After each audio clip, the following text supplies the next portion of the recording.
आज आहेत आमच्या घरी पित्र. आमचे पित्र असतात द्वितीयेला. माझ्या सासऱ्यांना आमच्यामधून जाऊन 6 वर्ष पूर्ण होऊन गेली.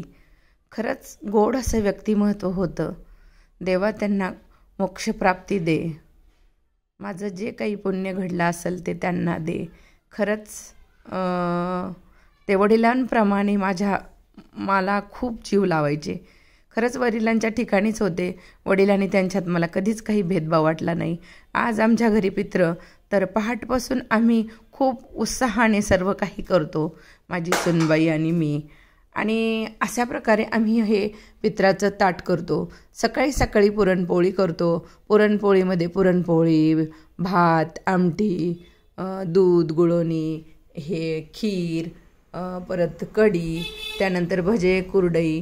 आणि ह्या पित्राच्या ज्या भाज्या असतात ना, त्यामध्ये लाल भोपळा, कारलं, गवार, इथे मी बेसनपिठाच्या वड्या केलेल्या आहेत, भेंडी, अळूच्या पानाच्या वड्या, त्यानंतर मेथीची भाजी आणि हा उडीद वडा, असं यथासांग आम्ही असं पूर्णपणे ताट करतो. आणि अशाच प्रकारे ताट करावं लागतं. परंपरेनुसार हे आम्ही असं छान असं स्वागत करतो पित्रांचं. आणि अशा प्रकारे नैवेद्य घालतो.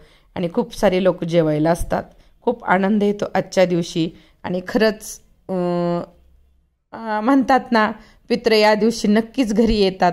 खरंच येतात. पितृदेवताय नमः, पितृदेवताय नमः, पितृदेवताय नमः. खूप छान वाटलं.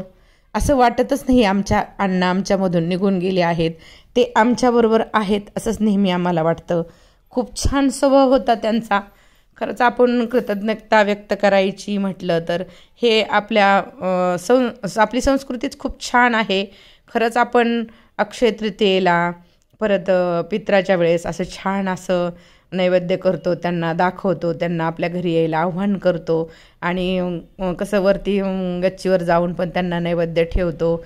आणि आजच्या दिवशी खरंच गौऱ्या पेटवायच्या, त्यावरती ऊद टाकायचा, आघाडा दुर्वा व्हायच्या. खरंच खूप छान संस्कृती आहे. तीळ आणि गव्हाचं हे व्हायचं. आणि खरंच आजच्या दिवशी होमात जसं वाहतो तसंच होमाचं साहित्य आपण आज गौरीवर टाकायचं. थोडंसं त्याच्यामध्ये तूप टाकायचं आणि ती गौरी पेटून वरती न्यायची. आणि नैवेद्य कावळ्याला नैवेद्य दाखवायचा. आणि दही भाताचा सकाळी सकाळी नैवेद्य. आणि चहा वगैरे आवडत असेल तर ते सकाळी सकाळीच ठेवायचं. खरंच आजच्या दिवशी सकाळपासूनच हा खूप छान असं हे असतं. आणि खूप छान वाटतं. आजचा दिवस असं वाटत नाही की अण्णा आपल्यातून गेलेत. खरंच आपल्याबरोबरच आहेत असं वाटतं. आजचा दिवस जसं काय एखादा सण असल्यासारखं वाटतं. पितृदेवताय नमः, पितृदेवताय नमः, पितृदेवताय नमः. रामकृष्ण हरी.